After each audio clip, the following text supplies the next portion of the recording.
नमस्कार मंडळी. तुम्हीही किरकोळ आजारांवर सतत गोळ्या खाता का?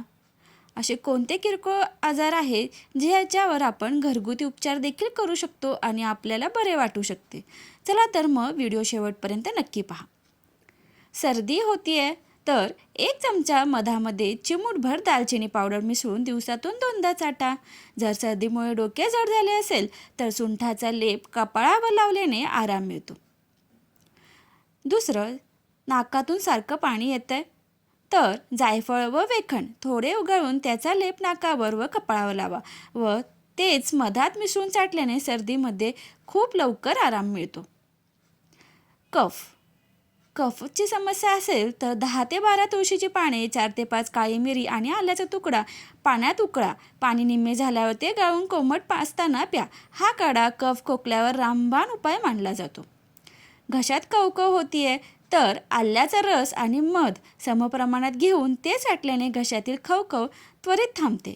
10 ते 12 तुळशीची पाने पाण्यात उकळून तो काढा कोमट असताना प्यावा म्हणजे खवखव बंद होते. डोकेदुखी, तुळशीची पाने पाण्यात उकळून त्यात थोडे मध टाकून प्यायल्याने डोके शांत होते. जर डोकेदुखी पित्त किंवा गॅसमुळे असेल तर कोमट पाण्यात चिमूटभर मीठ टाकून प्यायल्याने आराम मिळतो.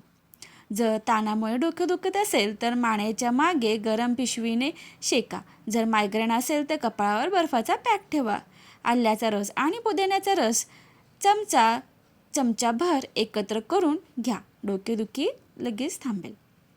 रोगप्रतिकारशक्ती वाढवण्यासाठी, अनेक रोग हे रोगप्रतिकारशक्ती कमी झाल्यामुळे होत असतात हे कायमस्वरूपी लक्षात ठेवा. त्यासाठी घरात गुळवेल आणून ठेवा. गुळवेलाची 1-2 काडी ठेचून पाण्यात उकळून त्याचा काढा प्या. हे रक्तातील प्लेटलेट्स वाढवते आणि इम्युनिटीसाठी सर्वोत्तम औषध मानले जाते. शीतपित्त, गांधी येत आहेत वारंवार तर काय करावे? 1 चमचा शुद्ध गाईचे तूप घ्या. त्यात थोडी खडीसाखर आणि 2 ते 3 काळी मिरी पूड मिसळून सकाळी रिकाम्या पोटी खा. हे शीतपित्तावर अत्यंत गुणकारी मानले जाते. कानात आवाज येतोय तर तुळशीची पाने स्वच्छ धुवून त्याचा रस काढा. हा रस हलका गरम करून त्याचे 2 थेंब कानात टाका. हे नैसर्गिक अँटीबायोटिक म्हणून काम करते. कानदुखी, कांदा किसून त्याचा रस काढा. हा रस थोडासा कोमट करून त्याचे 2 थेंब कानात टाका. त्यामुळे संसर्ग कमी होण्यास मदत होते आणि कानदुखी थांबते. तळपायाला घाम येतोय, कोमट पाण्यात थोडे मीठ टाकून 15 ते 20 मिनिटे पाय त्यात बुडवून ठेवा. मीठ त्वचेला कोरडे ठेवण्यास मदत करते. तुरटीमध्ये नैसर्गिकरित्या घाम रोखण्याचे गुणधर्म असतात. आंघोळीच्या पाण्यात किंवा पाय धुण्याच्या टप्प्यात थोडी तुरटीची पूड टाकल्यास फायदा होतो. रात्री झोपण्यापूर्वी कापसाच्या सहाय्याने तळपायाला ॲपल सायडर व्हिनेगर लावा. यामुळे बॅक्टेरिया मरतात आणि घाम कमी येतो. पायांच्या बोटांच्या मध्ये बेकिंग सोडा लावल्याने ओलावा शोषला जातो.